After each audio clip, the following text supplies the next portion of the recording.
Perkenalkan, nama saya Gloria Maisio, NIM 20302105, kelas 5C. Tugas pasar uang dan pasar modal, merangkum materi tentang pasar modal syariah. Kita masuk pada pengertian pasar modal syariah. Pasar modal syariah dapat diartikan sebagai kegiatan dalam pasar modal sebagaimana yang telah diatur dalam UU PM, yakni tidak bertentangan dengan prinsip syariah. Kegiatan pasar modal berbasis syariah agama Islam ini tak memiliki perbedaan dengan pasar modal konvensional. Namun terdapat beberapa karakteristik khusus pasar modal ini, yaitu produk dan mekanisme transaksi tidak bertentangan dengan prinsip-prinsip syariah. Perkembangan pasar modal syariah di Indonesia. Sejarah perkembangan pasar modal syariah di Indonesia sendiri dimulai sejak diterbitkannya reksadana syariah oleh PT Dana Reksa Investment Management pada 3 Juli 1997. Kemudian, Bursa Efek Indonesia bekerja sama dengan PT Dana Reksa Investment Management meluncurkan Jakarta Islamic Index pada 3 Juli 2000, yang tujuannya untuk membantu investor yang ingin menginvestasikan dananya secara syariah. Dengan hadirnya indeks tersebut, maka para pemodal telah disediakan saham-saham yang dapat dijadikan sarana berinvestasi sesuai dengan prinsip syariah. Di sini terdapat 5 prinsip pasar modal syariah. Yang pertama, investasi halal dan sesuai syariah. Ini memiliki prinsip dasar syariat Islam yang menyediakan produk atau instrumen investasi yang halal khususnya bagi umat Islam. Yang kedua, menggunakan uang sebagai alat pertukaran nilai. Pasar modal berbasis syariat agama Islam ini, uang dijadikan sebagai alat pertukaran nilai dalam berinvestasi. Yang ketiga, resiko kerugian cenderung rendah.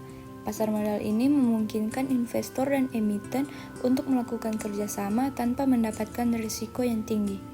Yang keempat, transaksi menggunakan akad.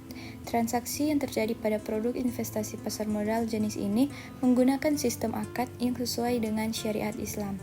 Dan yang terakhir, mekanisme yang jelas. Mekanisme yang jelas dan sesuai syariat Islam harus ditekankan pada pasar modal syariah. Manfaat dari pasar modal syariah. Yang pertama, menjadi tempat bagi para pemodal untuk ikut serta dalam kegiatan bisnis, mendapatkan keuntungan dan menanggung segala risiko yang terjadi. Yang kedua, menjadi ruang bagi emiten untuk mendapatkan modal dari pihak eksternal dalam rangka memenuhi kebutuhan bisnisnya. Yang ketiga, sebagai kesempatan bagi pemerintah untuk mendapatkan sumber pendapatan lain, yakni berupa pajak serta menopang perekonomian nasional. Instrumen investasi pada pasar modal syariah. Yang pertama, saham syariah. Saham syariah diterbitkan oleh emiten yang memenuhi prinsip syariah dan diperdagangkan secara syariah. Yang kedua, reksadana syariah. Reksadana syariah menerapkan pengelolaan yang tidak bertentangan dengan prinsip-prinsip syariah di pasar modal. Yang ketiga, obligasi syariah. Surat berharga jangka panjang berdasarkan prinsip syariah yang dikeluarkan emiten kepada pemegang obligasi syariah berupa bagi hasil, margin, fee, serta membayar kembali dana obligasi pada saat jatuh tempo. Yang keempat, exchange trade fund syariah adalah reksadana bisa syariah berbentuk kontrak investasi kolektif yang unit penyertaannya diperdagangkan di bursa efek. Yang kelima, efek beragun aset syariah. Merupakan surat berharga yang diterbitkan oleh penerbit yang terdiri dari sekumpulan aset syariah dan mekanismenya tidak bertentangan dengan prinsip syariah. Yang keenam, dana investasi real estate syariah adalah wadah yang dipergunakan untuk menghimpun dana dari masyarakat pemodal untuk selanjutnya diinvestasikan pada aset yang berkaitan dengan real estate atau kas dan setara kas yang tidak bertentangan dengan prinsip syariah di pasar modal. Kegiatan yang dilarang dalam pasar modal syariah.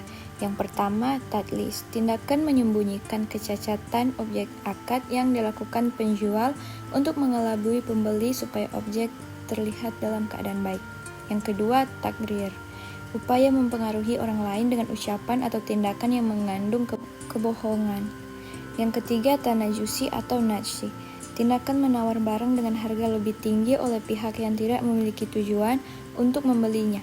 Hal ini diharapkan agar dapat menimbulkan kesan ada sejumlah pihak yang berminat untuk membelinya. Yang terakhir, iktikar. Membeli suatu barang yang sangat diperlukan masyarakat pada saat harga mahal dan menimbunnya. Kemudian akan dijual lagi saat harga menjadi lebih mahal. Yang kelima, gisisi. Salah satu bentuk tadlis yaitu penjual menjelaskan keunggulan barang yang dijual tapi menyembunyikan kecacatan barang tersebut. Keenam, gaps. Ketidakseimbangan antara dua barang yang dipertukarkan dalam suatu akad baik dari kualitasnya maupun kuantitasnya. Ketujuh, bai al-madun. Melakukan penjualan atas barang yang belum dimiliki. Kelapan, riba. Tambahan yang diberikan dalam pertukaran barang ribawi dan tambahan yang diberikan atas pokok utang dengan imbalan penangguhan pembayaran secara mutlak. Sekian materi yang telah saya